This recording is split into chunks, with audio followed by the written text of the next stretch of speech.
I'm confused about the South Asia, so please let me know what you think that is. And this, I'm wondering, is it confused? And the reason I'm gonna say this, I know this is very controversial. Hi, I'm Danielle Romero. Thank you so much for being with me here on my channel where we talk about American identity and family stories. And before we jump into the video, first of all, thank you so much who has helped me to reach my goal of buying a new computer because my 6-year-old laptop no longer wants to edit for me. So thank you so much. If you would like to get off YouTube and hang out with me over at Patreon, come on over. It's patreon.com/NYTN. And so today I was actually planning on doing a totally different video, but I keep all of my notes when I have ideas. I use Google Docs so I can be on my phone and I'm somewhere and I have an idea and I write it in there, then I can access it on another computer. And so I went to go log into Google Docs today and it is shut down. I'm usually a pen and paper person, but you try to do digital stuff, you get on board and you get burned every time. So I thought we could do something else. I tried a different DNA place where they take your raw data and they give you your ancient DNA. So I wanted to share it with you. It was really weird, probably not totally accurate, although some people have been really happy with it. So I wanted to show that to you. So I'm going to jump over to that screen so we can look at it and chat.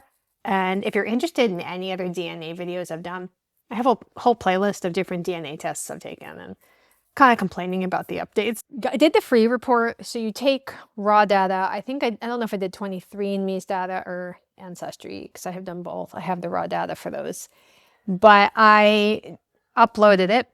I think it's pronounced ADNTRO and says, hello, your free report is ready and explore the traces that ancient migratory movements have left in your DNA. With this analysis, we help you understand how various regions of the world have contributed to your unique genetic heritage. And so see my results.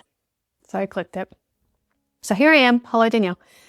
And I'm going to show you. So the free one does not include everything, but you can get some stuff, which was really cool. So let's go to Ancestry. Ancient admixture, sorry. All right. So it says, explore the traces that ancient migratory movements have left in your DNA. With this analysis, we help you understand how it's contributed. Okay, so I'm going to show you it, but they said they used the admixture model K = 5, representing 5 hypothetical ancestral populations, which is really not that many, right? That's not enough. So there's some groups where I'm pretty sure that it's it should be a different group, So 60% West Eurasia, I think that makes sense because my dad is mostly Southern Italian and my mom also has some European heritage from being Irish and Spanish and things like that. So those numbers make sense to me. 6.25% South Asia. So South Asia, I don't know. They're just kind of over here. 3% Amerindian.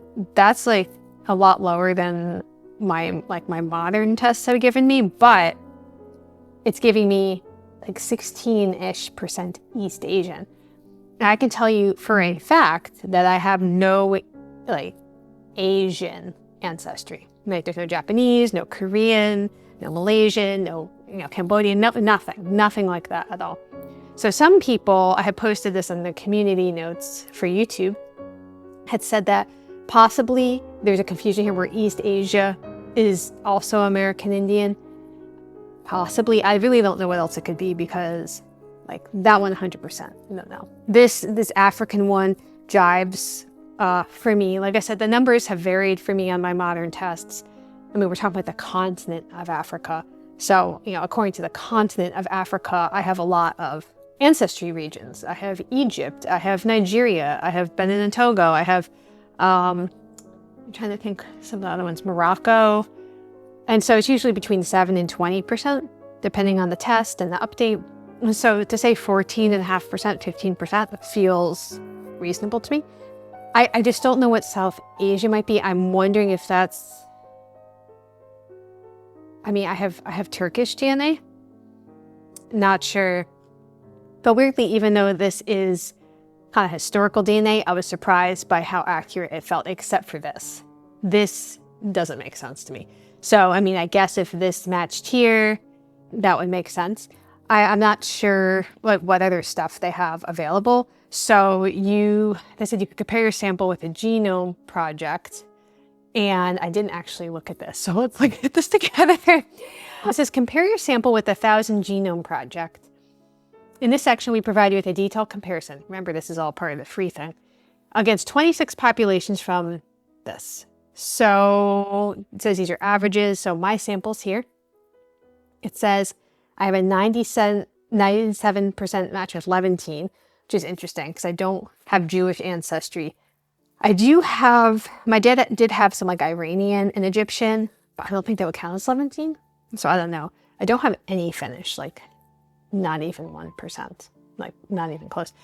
Puerto Rican is funny because I have had people like insist that I was Puerto Rican, like as if they knew better than me. They were not Puerto Rican, by the way.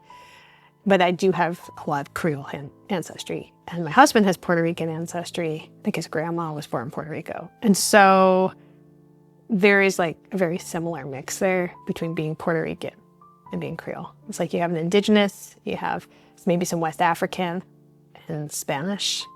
It's like kind of the same mix, right?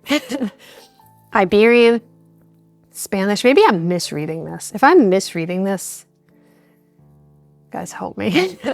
Tuscany, Italian, I have a lot of Italian. Northwest European, I obviously have that. I don't have any British at all. I do have Irish, and don't conflate those.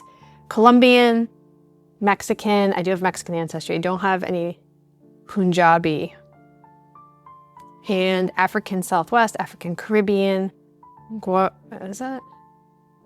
Gujarati? I think that's an Indian thing, like from India. Bengali, I don't know. Vietnamese, like this feels like it's devolving. I must not be understanding this. I do have Yoruba. That is a tribe in Nigeria, and that is who we're connected to. Okay, so I may be totally, I might not even know how to read this. So please tell me if I totally misread this and didn't make any sense. And then this is a way to understand your admixture by painting it. So here's my pattern. It says I have very similar ancestry to Europeans and Native Americans, I guess this would be, which would make sense based on my DNA. And then, I don't know what this is. World reference population. And then East Asia, Africa, so not super similar. It's kind of close to Southeast Asia. So it's kind of like what that pie graph was saying. I didn't see this actually. Maybe I should have checked this. Okay, so I don't see how Neanderthal I am for free. Probably a lot. But so they say you can unlock some stuff. And the only reason I took this was because I saw other people that took it and they were pretty happy with it. I mean, I don't know. Like I used to be super into the tests, and now I feel like the percentages aren't really that helpful. Like you look at them as signposts to be like, okay, you're doing your paperwork, your paper trail, you're interviewing family members, hopefully kind of working out the family story and kind of seeing, okay, does this track with what I've been told? You know, like if you had a Cherokee princess grandmother myth, and then everyone in your family is taking DNA tests, including your Grammy or whatever, and like nothing is showing up, like and you don't have any paperwork to prove it. Like when I say paperwork, I just mean like a paper trail, you know, you're doing your genealogy. And, you know, so you say, okay, well, maybe it's not true, right? So it's nice. I think the paper trail matters a lot, but this is important for figuring out who we're related to. And we've definitely had some surprises with that for sure. So this was interesting. I would agree with it. I'm confused about the South Asia. So please let me know what you think that is. And this, I'm wondering, is it confused? And the reason I'm going to say this, I know this is very like controversial, but when you're looking at haplogroups, my maternal haplogroup that's passed down mother to daughter forever and ever and ever, amen, is C1c. And that is indigenous to the Americas. And it's a derivative of haplogroup C, which is an Asian haplogroup. So I'm wondering, that's what happened here. So let me know what you think. Go ahead and upload your stuff to this. I'm curious about your results. Hopefully I will get my Google Docs back up so I can do the videos I'm supposed to be doing. Otherwise, Thank you so much for your support and your love. So grateful to have you here with me. We'll talk soon.